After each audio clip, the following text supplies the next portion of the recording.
Mga kababayan, ako si Baltasar at maligayang pagdating sa Creepy Pinoy Stories kung saan ang bawat bulong at kaluskos ay may kwentong nakakakilabot. Huwag kalimutang pindutin ang like at subscribe para lagi kayong una sa pinakabagong mga orihinal na kwentong katatakutan sa wikang Tagalog na inyong matutunghayan sa bawat upload. Sa simbahan ng Quiapo, isang kasal na puno ng pangako ang mabilis na humantong sa isang trahedyang mag-uugnay sa mundo ng mga buhay at ng mga patay. Samahan ninyo ako sa isang nakakapanindig balahibong paglalakbay sa pagitan ng pag-ibig at kamatayan kung saan ang isang pamilya ay susubukin ng tadhana sa pinakamalupit na paraan. Sa ilalim ng kisame ng simbahan ng Quiapo na puno ng mga bulaklak at kandila, isang dalaga sa kanyang tradisyonal na Filipiniana wedding gown ang marahang naglalakad patungo sa altar. Si Isabela, na ang kagandahan ay lalong tumingkad sa kanyang kasuotan, ay hinahangaan ng bawat mata na nakatingin sa kanya. Ang mga bisita ay hindi mapigilang humanga sa kanyang grasya at kagandahan habang siya ay dahan-dahang naglalakad sa aisle. Samantala, si Rafael na nakatayo sa altar at nakasuot ng barong Tagalog ay hindi maitago ang emosyon na bumabaha sa kanyang mga mata. Ang bawat hakbang ni Isabela patungo sa kanya ay tila nagpapatibok ng kanyang puso ng mas mabilis. Ang kanilang mga mata ay nagtagpo at sa sandaling iyon ang mundo ay tila tumigil sa paligid nila. Ang pari, isang matandang lalaki na may malumanay na boses, ay nagsimula ng magsagawa ng seremonya. Ang bawat salita ay umalingaw-ngaw sa loob ng simbahan, habang ang mag-asawa ay nagpalitan ng mga sumpaan sa harap ng mga sinaunang santo at imahe ng Birheng Maria. Ang sagrado at makasaysayang lugar ay saksi sa kanilang walang hanggang pagmamahalan. Paglabas ng simbahan, ang bagong kasal ay sinalubong ng masigabong palakpakan mula sa kanilang mga kaibigan at kapamilya. Ang mga bata mula sa kalye ay nagtatakbuhan, nagpapalipad ng mga lobo at nagkakalat ng mga petals ng rosas sa paligid, na tila nagdiriwang sa pagsisimula ng bagong yugto ng buhay ng dalawa. Sa marangyang bahay ni Isabela at Rafael sa Makati, ang kaligayahan ay patuloy na umiiral. Si Isabela na ngayon ay nagdadalang tao ay nakaupo sa isang malaking duyan sa hardin, hawak ang kanyang tiyan na may ngiti sa kanyang labi. Ang mga kasambahay na may hawak na mga libro tungkol sa modernong pagbubuntis ay nagbibigay ng payo at nagbabahagi ng kanilang kaalaman upang masiguro ang kalusugan ng mag-ina. Si Rafael, na hindi nagpapahuli sa pag-aalaga, ay abalaman sa pag-aasikaso ng kanyang negosyo, ay umuuwi ng maaga upang makasama ang kanyang asawa.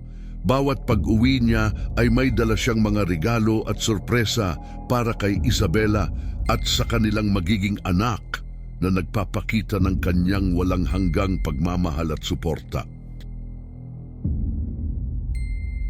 Sa kanilang silid, ang mag-asawa ay abala sa paghahanda ng nursery. Pinipinturahan nila ito ng mapayapang kulay asul na tila sumasalamin sa kanilang pananabik at pag-asa. Nagkalat ang mga laruan at libro na may temang Pilipino, kabilang ang mga kwentong bayan at alamat, na nagpapahiwatig ng kanilang pagnanais na ipamana ang yaman ng kanilang kultura sa kanilang magiging anak. Ngunit habang pinipintura nila ang huling bahagi ng kwarto, isang biglaang pagbabago ang magaganap na magdadala ng dilim sa kanilang masayang tahanan. Ang mga dingding na puno ng kulay ay magiging saksi sa isang pangyayaring maglalagay sa kanilang pamilya sa gitna ng isang hindi inaasahang trahedya. Sa gabing puno ng kumikinang na mga bituin, ang tahanan ni Isabela ay naging tagpuan ng isang mahalagang kaganapan. Sa maluwag nilang sala na ngayon ay ginawang silid panganganak, si Dr. Liza at Aling Mercy ay abala sa paghahanda ng mga kagamitang medikal. Ang mga kasambahay sa isang sulok ay nagkakapit-bisig at bumubulong ng mga panalangin. Umaasang magiging maayos ang lahat para kay Isabela. Sa labas ng silid, si Rafael ay hindi mapakali. Naglalakad siya ng paulit-ulit, ang kanyang nooy kunot sa pag-aalala. Ang mga kaibigan at kamag-anak na nagtipon sa labas ng kanilang tahanan ay naghihintay sa balitang kanilang inaasam. Ang bawat segundo ay mabigat sa dibdib. Ang katahimikan ay paminsan-minsang napuputol ng mga yabag ni Rafael sa sahig. Sa loob ang oras ay tila huminto. Ang mga sigaw ni Isabela ay umaalingaw-ngaw sa buong bahay, isang mapait na musika ng sakit at paghihirap. Si Dr. Liza at Aling Mercy ay nagtutulungan sa ilalim ng matinding pressure. Ang kanilang mga kamay ay mabilis at tiyak sa bawat kilos. Ang buhay na isisilang ay nangangailangan ng kanilang buong atensyon at kasanayan.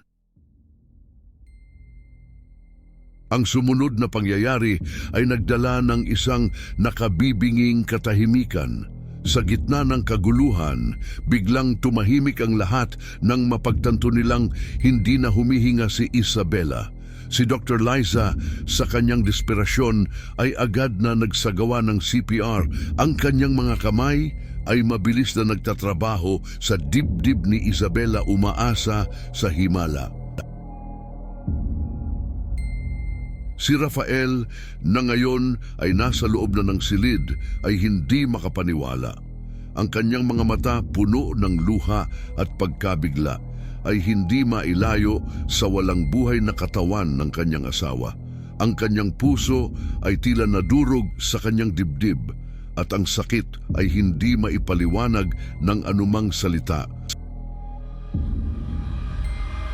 Sa isang sulok, sa isang maliit na kuna, ang bagong silang na si Gabriel, na may malusog na iyak, ay walang kamalay-malay sa trahedyang naganap.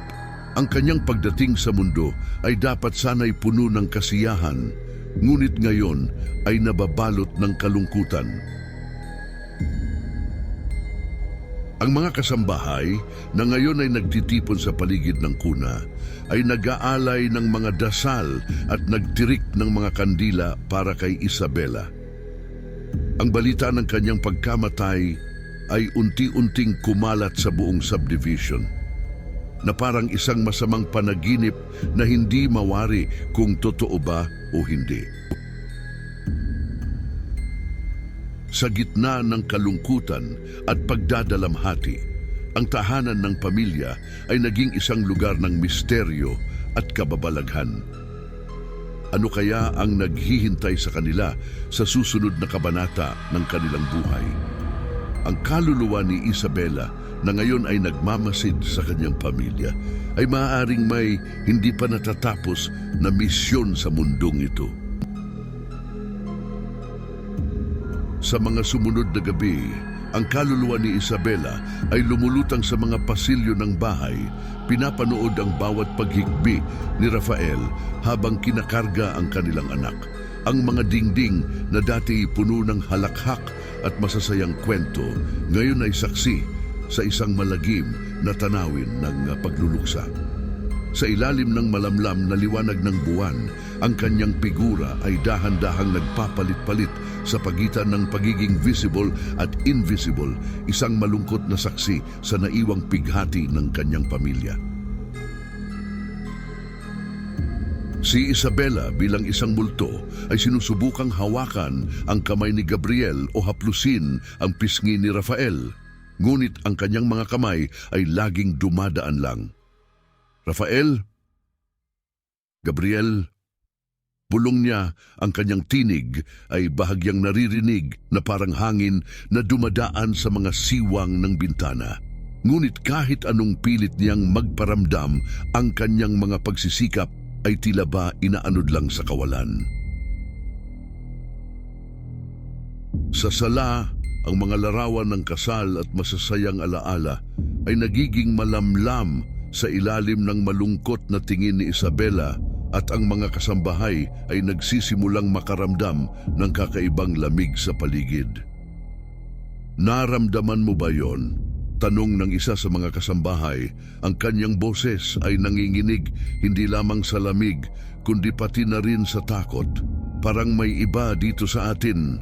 Ang mga bulong ng takot ay unti-unting kumalat sa buong bahay, at ang bawat sulok ay tila nagtatago ng isang madilim na lihim.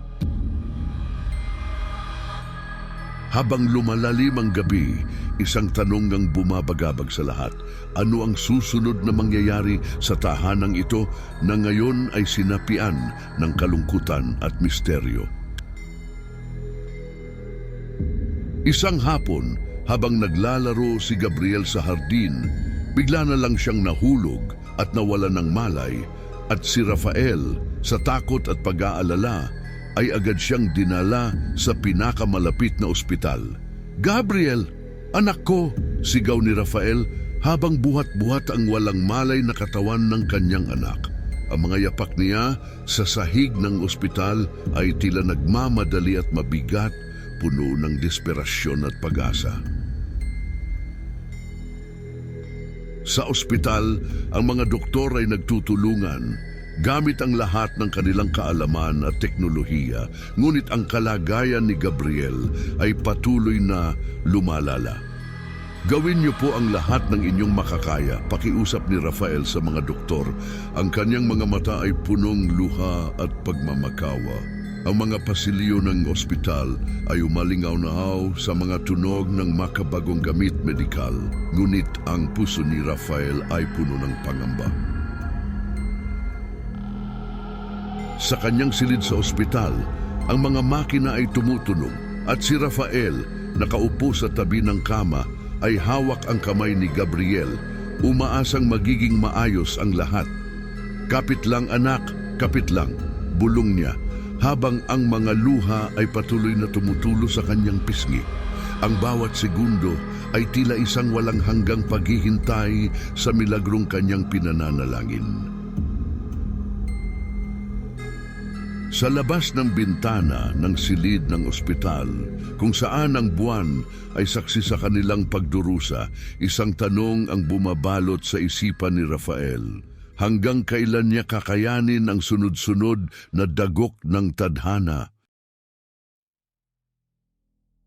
Sa paglipas ng mga araw, ang bahay sa Alabang ay naging tahimik at madilim, tila ba'y sinasalamin nito ang lungkot at pag-iisa ni Rafael. Ang mga kalapit na bahay ay nagsimulang magbulungan tungkol sa mga kakaibang pangyayari doon.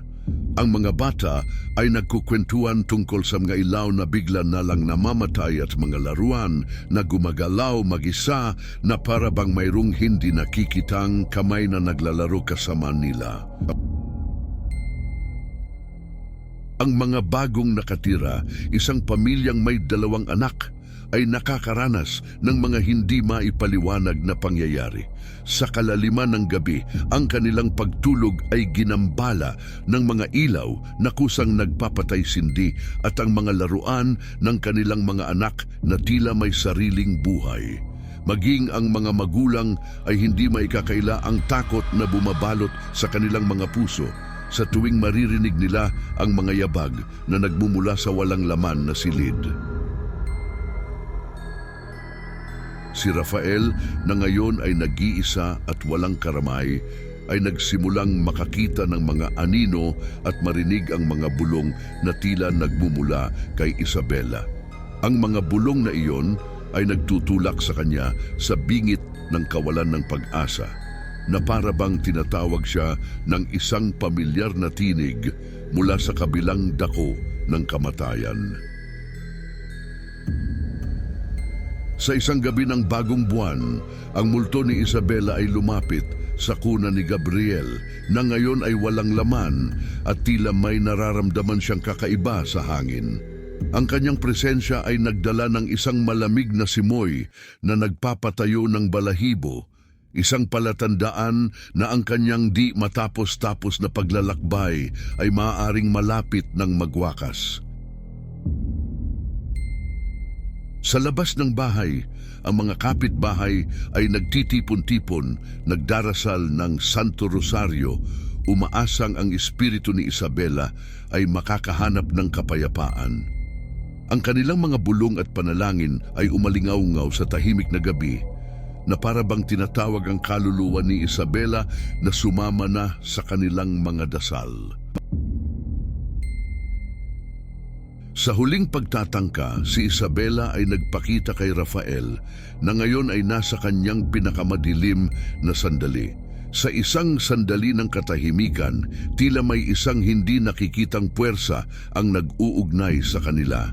Ang kanilang mga mata ay nagtagpo at sa isang iglap, ang lahat ng sakit at pangungulila ay tila naglaho na para bang sila'y muling nagkita sa isang panaginip. Sa wakas, sa pag-angat ng araw, ang bahay ay napuno ng liwanag at isang pakiramdam ng kapayapaan. Ang multo ni Isabela ay unti-unting naglaho na para bang siya ay nakahanap na ng daan patungo sa kanyang pamilya sa kabilang buhay. Ang mga anino na minsang gumagambala sa kanilang tahanan ay naglaho na rin at ang bahay na minsang puno ng kalungkutan ay ngayon ay tahimik na. Ang paglalakbay ni Isabela sa kabila ng kamatayan ay nagwakas na at sa kanyang paglisan ay iniwan niya ang isang pangako ng bagong simula para sa mga naiwan. Mga tagapakinig, sa bawat dulo ng kwento may aral na mapupulot.